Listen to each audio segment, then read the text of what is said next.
Chillingham moves into stall 18 to complete the line. Edgy in stall 4, Ziggy. Clear from the front, they're ready. They're off for the Sky Bet Ebor, 1 3/4 miles ahead of them. Wise Eagle with the red jacket was a little bit slow to stride. Sea King drops in towards the rear of the field in the pale green sleeves. And at this stage, the likes of Crystal Delight with a pink cap, the grey Iron Lion, Chillingham, Yashin, Queenstown and Relentless Voyager are taking a while to track over.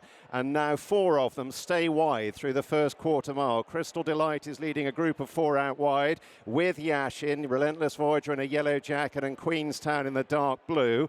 2 of those 4 track over, but still Crystal Delight and Queenstown are racing isolated from the rest of the field, who, closer to the rail, are led by the likes of Ziggy with the black cap and Chillingham in the cheek pieces and Burdett Road right down on the inner. Then the grey Iron Lion to Fairbanks in a white jacket. Still Crystal Delight and Queenstown are wide, but they are beginning to work over to get closer now to the main body of the field, and they've completed more than half a mile in the Sky Bet Ebor, with Nakib just about last of all in the blue and white. Sea King, Wise Eagle and One Smooth Operator immediately in front of him. On the sharp end, however, Crystal Delight, having got across, just about leads them towards halfway to Queenstown in the dark blue and Ziggy in a check jacket racing a very close third. And then Chillingham to Iron Lion the grey, who is wide of Burdett Road, and Fairbanks going up between that pair. Couple lengths to the nose-bounded Forza Orta, followed in turn by Yashin. A further 3 lengths to Magical Zoe in the black and green.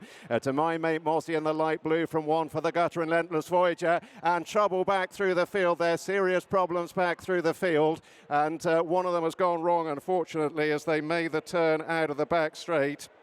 Up ahead, the pace is being set by Queenstown, who's been left in front. Crystal Delight went wrong on the crown of the turn, and so Queenstown passing the 5, leading up here to Chillingham and Ziggy, and then Iron Lion and Burdett Road from Forza Orta into the straight. Fairbanks in a white jacket from Ziggy and Magical Zoe and My Mate Mossy and One for the Gutter. Relentless Voyager seeking up the running rail to Epic Poet, further back to Ibop de Loire and Nakib, then Cahava out wide. One Smooth Operator and Wise Eagle are well back, and Chillingham is the first to commit as they come inside the 3 in the Sky Bet Ebors, kicked over 2 lengths clear, being chased by Ziggy. Queenstown has weakened away. Burdett Road in a yellow jacket has a chance, so too One for the Gutter in the blue and orange. Here's Magical Zoe down the centre in the black and green running on. Epic Poet and Cahava are also closing from the rear down to the last furlong. Magical Zoe has powered through to the front here from One for the Gutter. Cahava, the yellow sleeves, is running on with Epic Poet,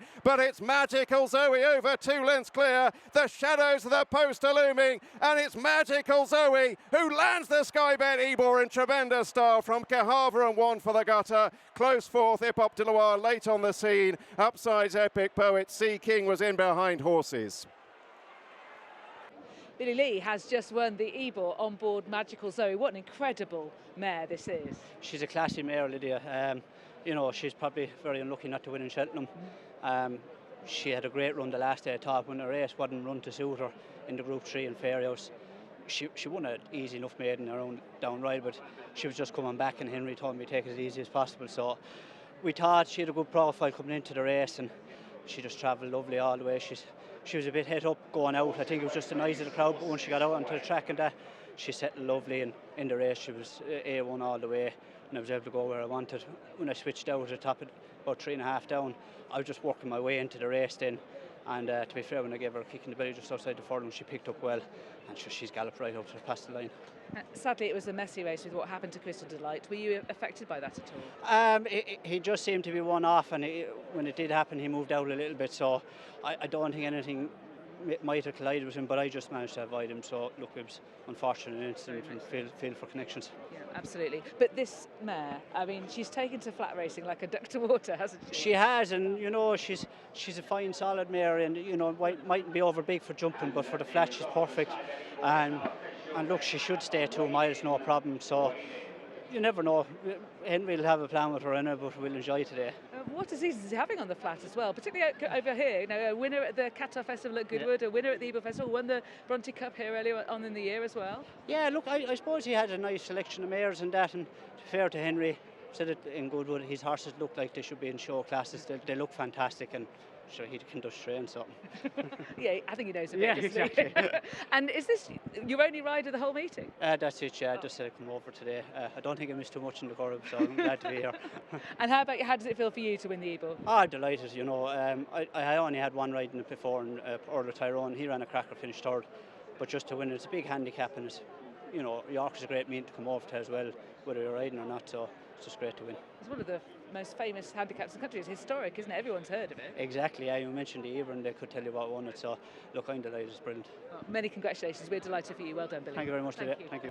Well, we're used to Henry de Bromhead carting off our best races over jumps. Now he's at it at the flat as well. Qatar Goodwood Festival with Term of Endearment, Group 3 Lily Langtree, and now Magical Zoe in the Ebor. Congratulations, what a mare this is. Oh, she's brilliant. Yeah, I think she's been slightly unlucky, to be honest. In a couple of races, things haven't quite gone right for her. But look, she's got it all back there, and yeah, delighted, brilliant.